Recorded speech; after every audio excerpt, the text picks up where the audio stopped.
Fala galera, vamos para esse teorema 4 aí, que é importantíssimo para demonstrar depois que o conjunto dos números reais não é numerável, tá? Teorema 4 é o teorema dos intervalos encaixados, tá? Então, ó, vamos ler ele aqui. Dado uma sequência decrescente, e 1 contém 2, vai indo, contém n mais 1, assim infinitamente, de intervalos limitados e fechados, onde eu descrevo de forma genérica os intervalos como IN, um intervalo fechado, de AN até BN. O que o teorema fala? Se eu pego uma sequência dessa, existe pelo menos um C, um número C real, tal que C pertence a IN para todo N, ou seja, tem um carinha, tem um elemento aí que pertence a todos esses intervalos.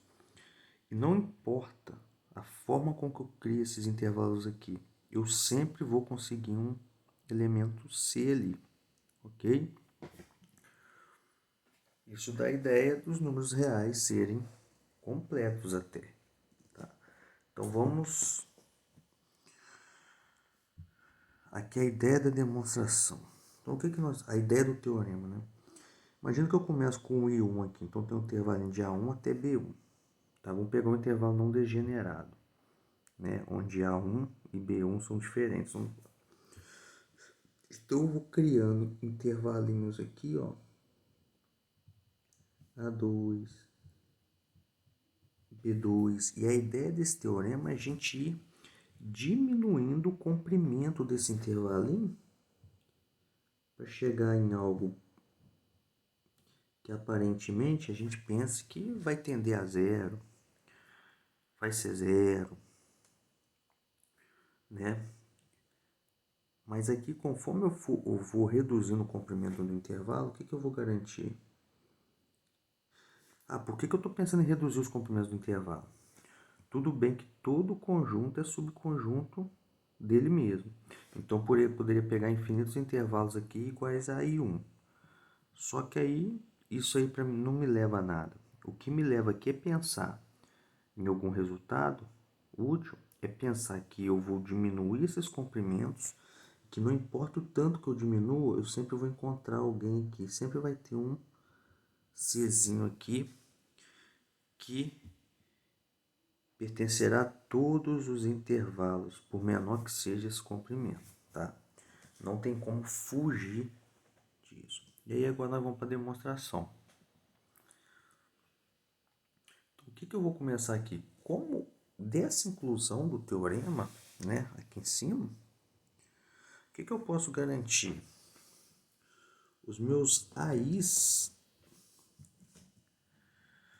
são menores que meus BJs, né? Ou os meus ANs são menores que os meus BNs. Estou usando o N aqui, né? Então vamos olhar para o conjunto A, formado por A1, A2, AN, pelas extremidades menores ou do lado esquerdo dos intervalos, tá bom? Eu afirmo para vocês que esse conjunto aqui é limitado superiormente. Por que esse conjunto é limitado superiormente? Basta vocês notarem que o meu B1 é cota superior, tá? Do conjunto A. Eu tenho garantia que esse B1 é cota superior do meu conjunto A, tá? Meu B2 também é cota superior.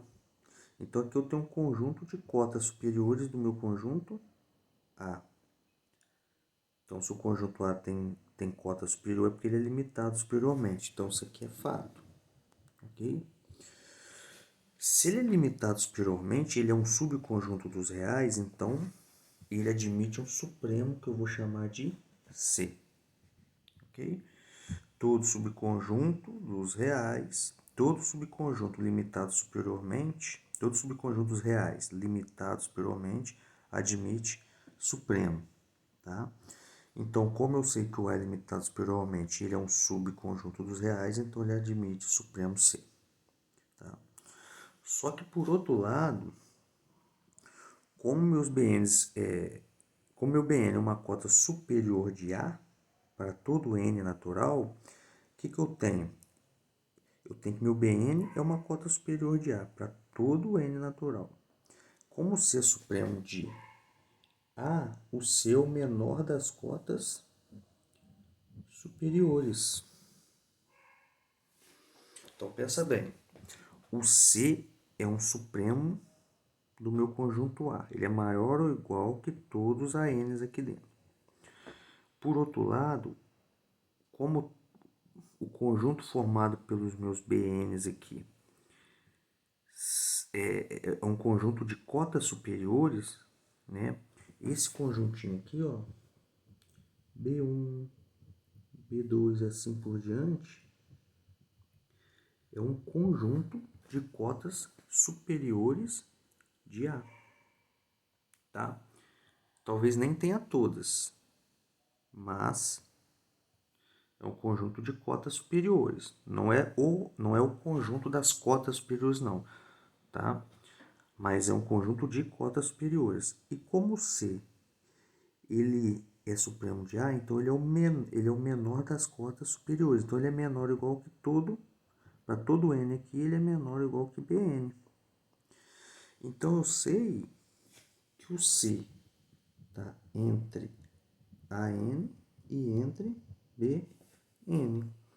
Ou seja, C pertence a N para todo N. Ok? E aí fica demonstrado o nosso teorema.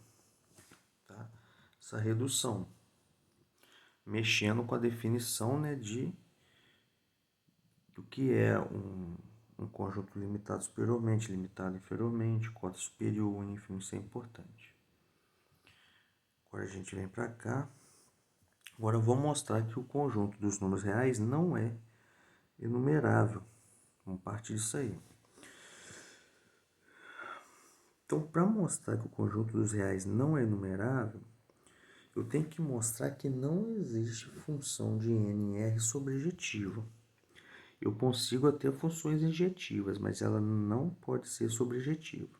Tá? Porque se ela for sobrejetiva, ela vai ser objetiva e aí os reais serão enumerável. Mas nós vamos ver que nós não conseguimos essa função sobrejetiva. Tá? Então vamos lá. Então vamos construir essa função de tal forma. Supondo então que essa função seja dada, o que eu posso fazer? Vou construir uma sequência de intervalos encaixados, tá? E 1 contém 2, vai contendo assim, a mesma ideia do teorema anterior, teorema 4. E o que eu vou pegar? Eu vou definir aqui que f de n, então se eu tenho um intervalo, por exemplo, i1, né? O f de 1 não pertence ao i1. Eu consigo fazer isso, tá? Na verdade, eu não tenho controle do meu f de 1, mas eu tenho controle da construção da minha sequência aqui de intervalos encaixados. É só eu pegando intervalos contidos em um intervalo maior, de forma que esse intervalo não contenha a imagem de cada naturalzinho aqui, de acordo com o que eu for pegando. Tá? Essa construção é possível e independe da imagem de n. No sentido seguinte, f de 1 deu um certo valor, então eu pego um n, um intervalo, né, contido no intervalo está lá maior, só que de tal forma que esse f de 1 não está lá dentro, tá? Posso pegar à vontade. Então, olha só, existe C pertencente aos reais, tal que C pertence a todos os ienes. Isso aí nós demonstramos no teorema passado, teorema dos intervalos encaixados, né? Para todo n natural. Onde f de n é diferente de C. Eu consigo isso, tá? Qualquer que seja n natural. Então, o que eu tenho? Isso mostra que f não é sobrejetiva, ou seja, R não é enumerável. Mas por que eu sei que f não é sobrejetiva? Aí, definição de sobrejetividade, né? Eu estou exibindo um elemento do contradomínio, que não é a imagem de ninguém do meu domínio, e o meu domínio é o conjunto dos números naturais. Agora que está o problema, né? Tudo bem, como é que eu consigo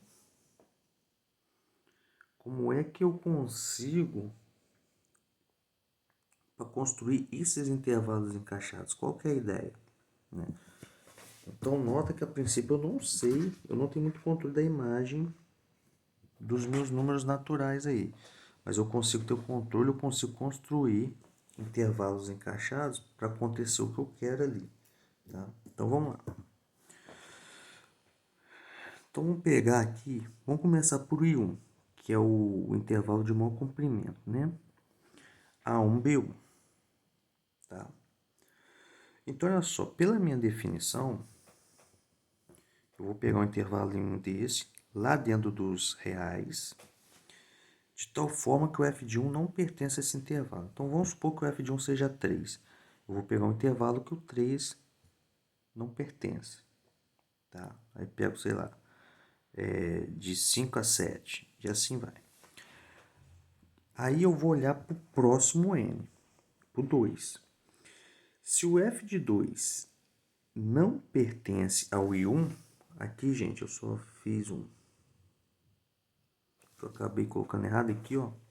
Se o f de 2 não pertence ao I1, então o que a gente vai fazer? A gente pode tomar I2 igual a I1.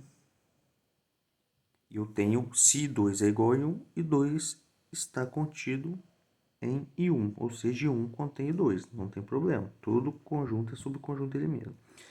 Porém, se o meu F2 pertencer a esse intervalo I1, aqui, o que a gente tem? Ele está aqui dentro. Eu sei que ele vai ser diferente de pelo menos um das duas extremidades, né? Ele pode ser igual a 1, pode ser igual a B1, ou pode ser diferente dos dois. Mas eu tenho certeza que pelo menos de um deles ele vai ser diferente, que não vai ter como ele ser igual aos dois, né? Que eu estou pegando aqui intervalos não degenerados. Aí vamos lá. Então, vamos usar a palavrinha aqui sem perda de generalidade, né? Vamos assumir que o f de 2 seja diferente de A1. Então, na pior das hipóteses, que o f de 2 vai ser igual a B2, tá bom? Mas vamos assumir que ele seja diferente de A1. O f de 2, na pior das hipóteses, vai ser igual a B1, tá? Então, vamos assumir aqui a certeza que eu tenho que ele é diferente de A1. E vamos tomar para B2, que vai ser a extremidade do I2, a média aritmética entre A1 e f de 2. Então, vamos supor que aqui eu tenho um intervalinho, tá? Aqui está meu A1. Eu já sei que o f de 2 não está aqui. E eu sei que aqui está o meu B1. Vamos supor que o f de 2 esteja aqui. Eu vou pegar a média aritmética entre esses dois, né? Vou somar os dois e dividir por 2. E esse ponto aqui, que na verdade é o quê?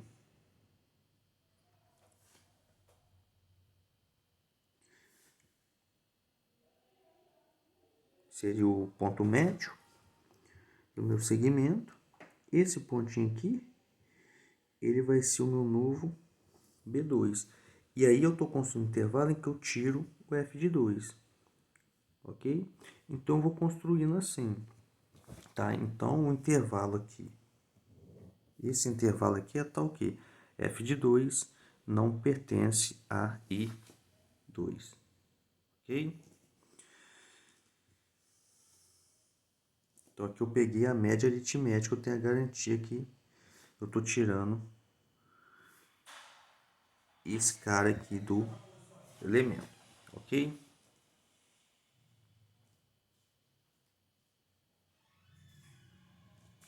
Agora vamos estender isso aí, vamos generalizar, né?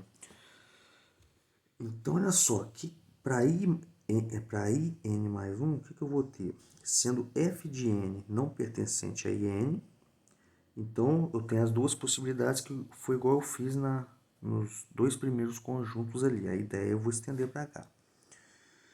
Se o f de n mais 1 não pertence a n, então eu tomo n mais 1 igual a n. Pronto. Eu faço igual.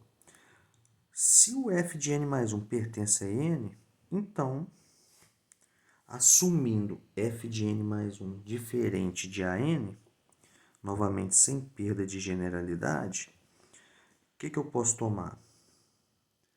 Posso tomar um intervalo em in mais 1 como an e o meu bn mais 1 aqui, ó, vai ser a média aritmética entre a imagem de n mais 1, que está lá dentro, e a extremidade do intervalo anterior, bn, tá bom? E nesse intervalo aqui eu tenho a garantia que esse novo intervalo aqui, in mais 1, eu tenho a garantia que o fn mais 1 não está nele, porque eu estou excluindo ele quando eu faço isso aqui, tá? Porque essa média aqui, aritmética, ela é menor do que f de n mais 1. Ok? Então, assim, nós temos construído uma sequência de intervalos encaixados, onde o f de n não pertence a n para todo n. Tá? Então, eu concluo assim que vai ter um czinho ali, que não vai ser imagem de nenhum n. Tudo bem? Então, até a próxima aula aí, a gente vai fazer o corolário deste teorema.